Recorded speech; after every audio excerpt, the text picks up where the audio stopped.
On this episode of AV Week, what you need to know when you're upgrading classrooms. Can Cisco disrupt the huddle space market? And the best place to find AV jobs. All that and more next on AV Week. The network for the AV industry. What are you listening to? This is AV. This is AVNation. This is AVNation. This is AV Week, episode 378, recorded Wednesday, November 21st, 2018. Understand the cost. Support for AVNation is brought to you by Harman International and by Middle Atlantic, what great systems are built on, and by Vadio, a leading manufacturer of professional PTZ cameras, Pro AV solutions, and UCC integration systems. This is AV Week, your weekly wrap-up of audiovisual news and information. My name is Tim Albright. I am your host. With us to discuss the news and information we have gathered this week, first and foremost, his name is Clint Hoffman, and he is with Kramer Electronics. Welcome, sir. Hey, thank you for having me. I appreciate being here. Thanks, Tim. Absolutely. Thank you, sir. Also with us is my buddy and pal and also the host of our residential show. His name is Matt D. Scott, and he is with Omega Audio Video. Welcome, sir. Thanks, Tim. Thanks for having me. Looking forward to a great conversation. Yes. And last but not least, an old friend who has a new job, and we'll talk about that in a second. His name is Mike Shin, and he is with South Central AV in Nashville, Tennessee. Welcome, sir. Thank you, Tim. Happy to be back. Now we have two regulars, two folks who pop on from time to time in Nashville. So I had to do a road trip or something. St. Louis to Nashville, for those of you who don't know, is like 4.5 hour, 5 hour trip. So, all right. So first story here comes to us, from our friends over at AV Network, AV Technology, actually, talking about upgrading education rooms, and from the author Jim Reinhardt, quote unquote, the AV technology at your college or university was top of the line 10 years ago, but advancements in AV functionality has changed so dramatically that faculty and teaching staff frequently have problems connecting new technology with legacy AV hardware and software. Jim actually goes through a number of key points, a number of keystones that you need to look out for when you are upgrading the technology in a higher ed. Matt, I'm going to start with you on this. What should integrators today need to know about higher ed and when they go into upgrading or even renovating an old classroom? And I say renovating an old classroom. The last campus I worked for was a 160-year-old building, so we had several that we were still putting in brand new systems in 100-year-old rooms. So what should today's integrator know when they go in to revamp some of these older rooms? They need to know everything. No, I think the biggest thing is realizing that most often, especially in education where you're dealing with usually specifically tight budgets, you need to have a plan in place that allows you to scale whatever installation you're looking at over a period of time, because very rarely will you go in at last day of exams one semester and do an entire campus-wide deployment in time to be open for first day of classes. It's really looking at the entire picture and making sure that you're scaling appropriately to kind of manage that and give people an upgrade path, because really the first line of his article was the key. A lot of times these rooms don't get upgraded that often. It's not like your traditional corporate environment where every couple of years you're doing an upgrade. So it means that a lot of times there's a lot more scale that goes on that you have to kind of manage and prepare for. Well, and to that point, our refresh cycle, again, this is a small community college just outside of St. Louis. Our refresh cycle was 7 years. That was something that between us and the IT department, we had kind of met in the middle on, let's say. And we based that on the life of projectors, not necessarily the infrastructure. So, it's not something that Matt's not off where he says, every 10 years, it's very possible that some of these universities and colleges, their refresh cycle is 10 years. Shen, when it comes to, going into either a new client or an existing one, and they're talking to you about some of these refresh jobs, or again, even brand new installations, what do you need to know and what do you need to educate them on? Well, the education piece is getting them to understand the cost of labor understanding that in order to do something correctly, there is a cost associated with that. They very much, operate as if they were just walking through Best Buy and saying, "Oh, okay, that's only $300. Okay, I'll take it." No, it's not. It's $300 plus $150 to install it. So that's the education piece. In terms of understanding and knowing, it's mainly trying to understand what the original intent was for the system and what the new intent is for the refresh, and making sure that the design matches those intentions, which is part of what they're paying for when it comes to the labor. So, Clint, when it comes to dealing with you, because you guys talk with education, obviously when they come through the booths at Infocom and ISE and that, but also when you're dealing with your dealers, what can you guys do to help them get ramped up, as like Mike said, to make sure that they're educating their clients on the total cost of things, or also how technology has evolved? Well, I'll take that last piece first. When you're doing something and you expect that it's going to be in place for the next 7 to 10 years, ordinarily that in and of itself is a challenge, because I really think we're on the cusp of the way that we do AV in a room, of changing that. I think there's going to be a considerable movement to the AV over IP instead of the dedicated boxes with the dedicated signal highways. Use the signal highways that are in the building already. Here at our offices, we have a giant training facility, and the team said, "You know what? We ought to walk the walk." And so they're like, "We're going to pull out all the old boxes and DAs and such. We're going to put in an AV over IP system." And they budgeted like 2 or 3 days to do this. They got it done in like 4 hours. And not only that, they have this giant stack of stuff that they don't need anymore. It was so much more economical from a number of pieces. It freed up so many power strips that used to be full. They've shocked themselves in doing so. And so I think if you're on the cusp of updating some classrooms, you really need to take a look at, do you want them to be the traditional built on a fixed matrix, or do you want to go in and be at the forefront of this new AV over IP solution? Real quickly, to kind of hone in on what you said about the technology, do you see a time where some of its cost, understand that with why these refresh cycles are so long, but do you see a time where the costs have come down, where it makes sense to refresh every 2 or 3 years? Well, I don't know about every 2 or 3 years. I defer to my colleagues at the integrator on the number of years. I just think it's important to refresh with the right technology for the next period of time, whatever it is.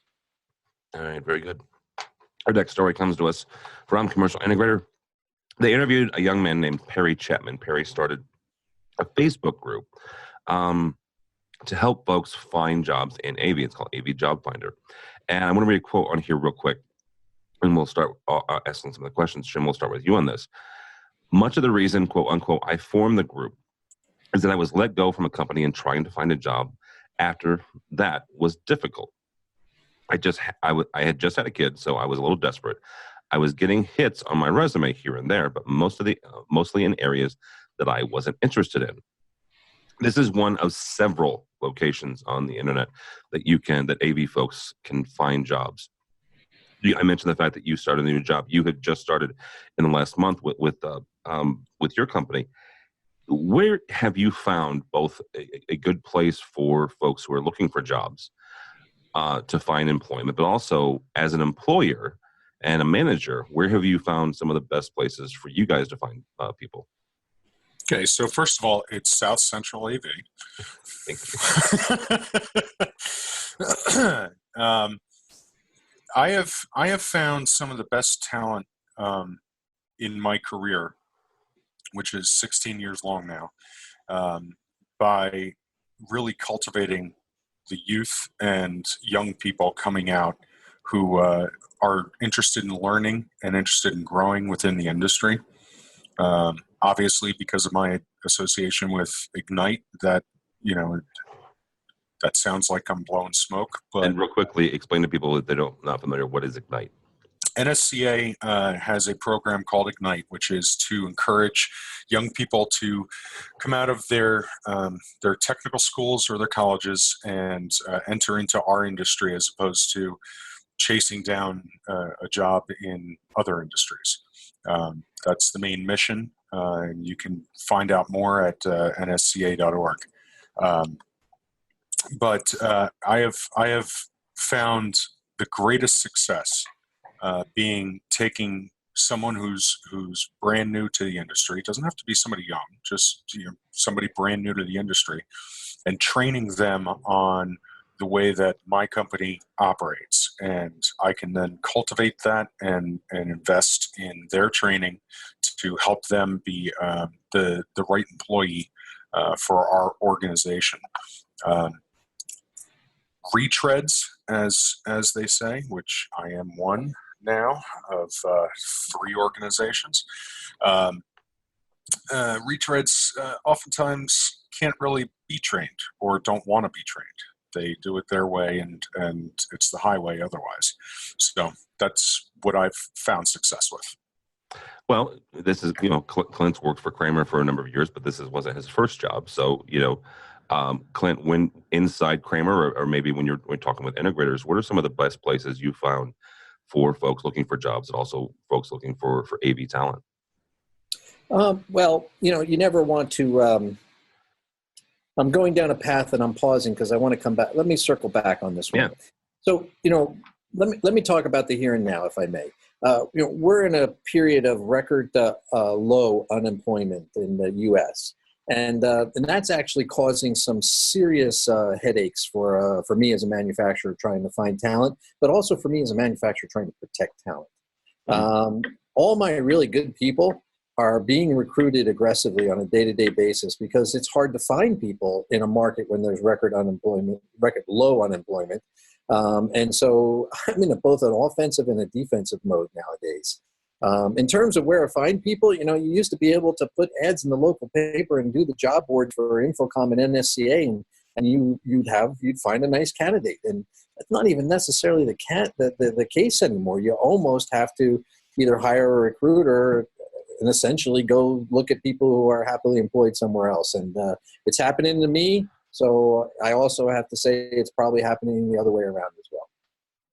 All right, Matt, you'll have the last word on this one. Where's the best places to find talent if you're looking for AV workers, but also for folks that are looking for employment? Where's the best place for them to find a new job? I don't know if there is a best place. We've successfully recruited people from Facebook posts, Twitter posts, LinkedIn, from Kijiji ads, which are like Craigslist ads. It's really about finding the right fit. It doesn't necessarily matter where you find it. It's about, in my case, being an employer, it's about properly articulating what we're looking for and then going through, candidates and actively trying to find somebody that we hope is going to be a good fit for that. And, the biggest thing to both Mike's point and Clint's point that I always take away is what I don't need someone ever who walks in and tells me that they know exactly how to do what I'm asking them to do.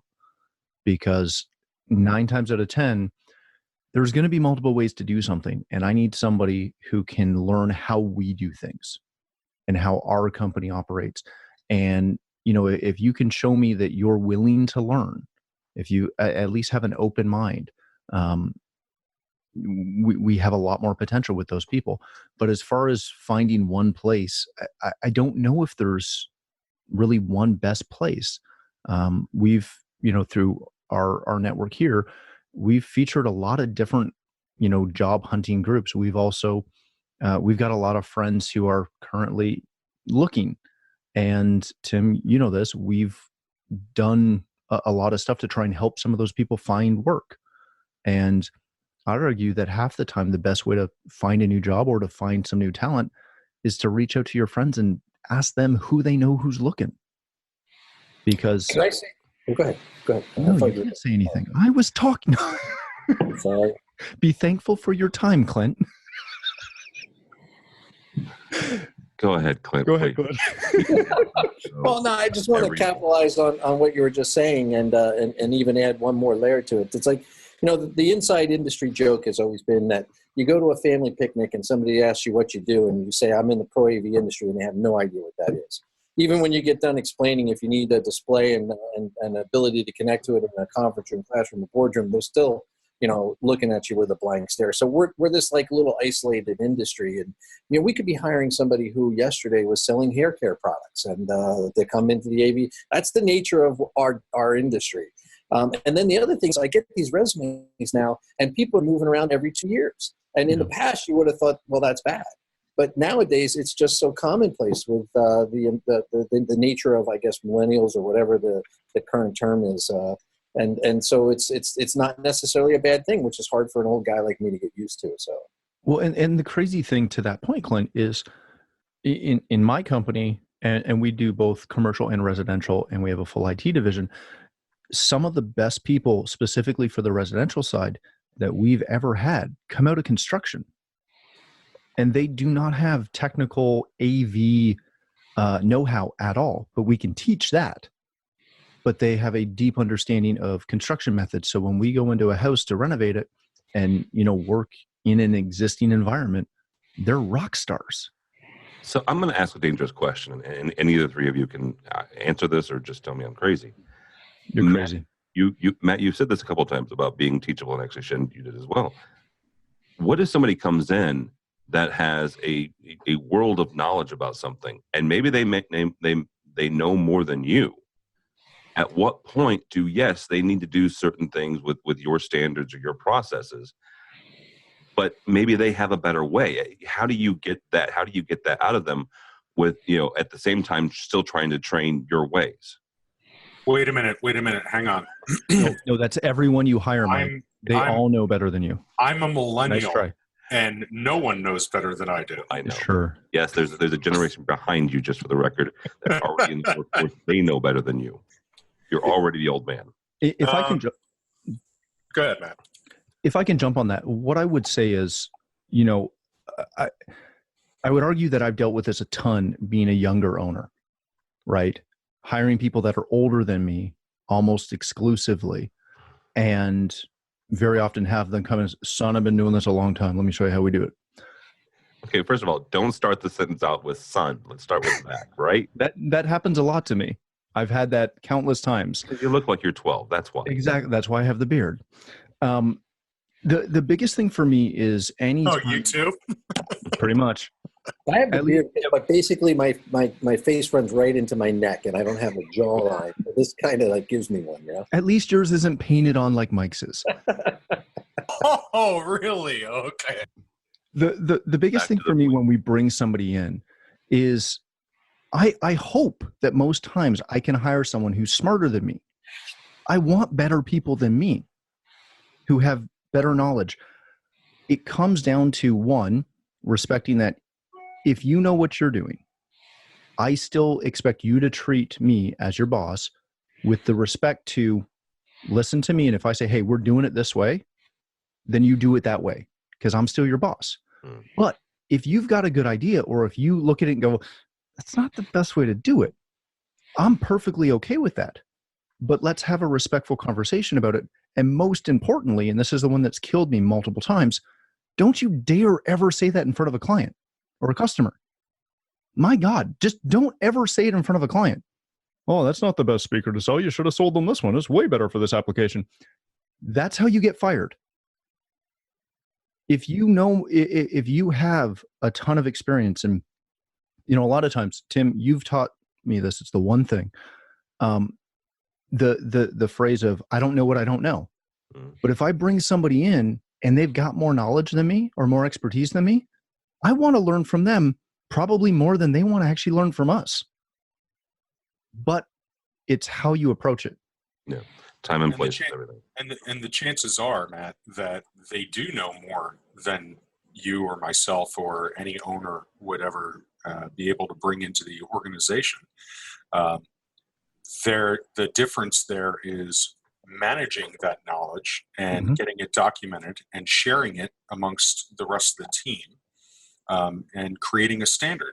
And sometimes you're going to have people that push back and say, no, I'm sorry. I don't like Kramer. And you sit there. No one would ever say that. And you sit there as a dealer and you go, yes, we do. So, there's those types of conversations with especially technical people. With project managers, it's more about, well, this is the way I'm going to run it. This is my team. I'm going to control. Well, then you have 5 other people that are affected by that. So it's about listening. It's about training, and it's about consistency and building standards. All right, very good. Last story here comes to us from AV Magazine and talking about Cisco. The title of this is what grabbed me. The huddle-space transformation has only just begun. The article talks about how Cisco is looking to recreate the huddle space and disrupt it. I want to read a quote from the article, quote unquote, prominent in the announcement that Cisco did at the Partner Summit was WebEx Share, which turns any screen into a wireless content sharing device. Not unusual. The share device plugs into a monitor, then pairs to a laptop with WebEx Teams. Clint, I'll start with you on this. This is something Cisco's going, this is an area, a segment Cisco's going down, and has been for a while, ever since Cisco Connect, honestly, back in April, where they're trying to kind of leverage their IT prowess and the fact that a lot of IT data centers have Cisco products in it. Can Cisco disrupt the huddle space? I mean, is it able to do that, or do you think they have either the technical know-how or the leverage in the IT or the AV space to do this? I'm sure they have a lot of smart people and a very big brand name, but I think the word disrupt is a little overdone. I have a wireless presentation solution I'm very fond of. Mersive has one they're very fond of. Going down the line, Crestron has one. I don't see the disruption. I just see it's another offering. It's another person trying to compete for that space, and that's fine. That's that's the nature of the business that we're in. And there are an awful lot of huddle spaces, and people believe there's going to be an awful lot more to come. For me, the thing about the huddle space, as with perhaps any meeting room of the future, is how can you continue to simplify the interface? And the interface is kind of a broad term for a very specific thing. Can people sit down at a table and figure out without a technician how to get connected? And can they do that every single time the same way? Could we make it so that when they walk in, the room sensor notices that they're there, or they sit down at the huddle space, some kind of pressure-sensitive mat knows they're there and basically does everything for them? Because if we can do that, that's a bit disruptive to the current level of the huddle space. Can it be completely voice operated? Huddle space, turn on and have Ann present. That's I think where we're going. Meanwhile, this other stuff, being able to connect wirelessly and put your stuff up on the screen, can already be done. Matt, when it comes to Cisco or any other company, how can integrators or manufacturers, as Clint said, simplify these increasing huddle spaces? Stop trying so hard. Okay, Jen? No, we continue. Yeah, and you could pretty much move on from there, but you can't because it's me and I talk a lot. To me, what this always comes down to, yeah, exactly. I concur. To me, what this always comes down to is we, as an industry, we know a lot. We know how to do all kinds of fancy things, and too often we're convinced that our clients need that. So in a lot of cases, dare I say, you could really just have an HDMI cable that they plug into. I know that goes against everything that we're talking about, but 9 times out of 10, that's all they need to do in a huddle space. Yet, it's got to be collaborative. We got to do this. We got to be able to put a pen on the board and then move it and do all kinds of, you don't always need that. If we could do a better job, and I would argue that this is not really our fault though, because too often, and the article states it completely, in many cases, department managers are buying solutions for their teams on a tight budget from a variety of vendors. That does not mean us. That means Amazon or Best Buy or wherever the heck they found it, CDW. Yeah. They're buying a bunch of junk. They're throwing it in the room and saying, look, we did it. It's awesome. It's amazing. You'll love it. And then no one can figure out how to use it. If and when we get in front and we actually do some due diligence to figure out what they need to do and how they need to use the room, there's a lot of times you'd have a Kramer wireless share device, you'd have immersive, you'd have a click share, and that's all you'd have because that's all you need. But we're AV people and we know better and we know what you need to do. So we actively, I say this like I haven't just done a talk about this. We know what you need to do. And here's your 14 buttons on your interface that you need to press to turn on the TV and share one laptop. We'll get there. The biggest takeaway I had from reading this was Cisco is always going to walk in the room and say, hey, we're smarter than everybody because we're Cisco. And we can fix this where you guys have all failed. And they're not necessarily accurate in that, but in the sense of the number of opportunities that Cisco has by being the product for every other piece of technology in that office space or in that location gives them a great possibility to come in and say, hey, you're already on our platform. You're already doing all of this. Here's one SKU item that does 80% of your rooms. Just add it to the SKU. All right, Mike, I want to drill down a little bit on what Matt was saying when it comes to not every room needs everything. How do you get out of your clients then what exactly they're looking for? And when you're designing these, maybe room 1, 2, 3 isn't always going to be used for collaboration, but maybe it needs it. So how do you balance the needs of the few with the majority use of the room? And how do you drag out of your client what it is they're looking for? That's that's the piece that this industry is still struggling with, which is data tracking and being able to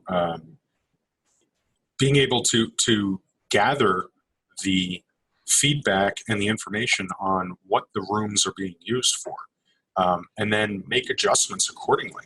If you have the people in accounting only doing presentation, but you put a Cisco codec in there, well, that's a waste of a codec when you have the project management team 3 floors down, needing that codec. It's the same in the university scape. It's the same in the residential scape.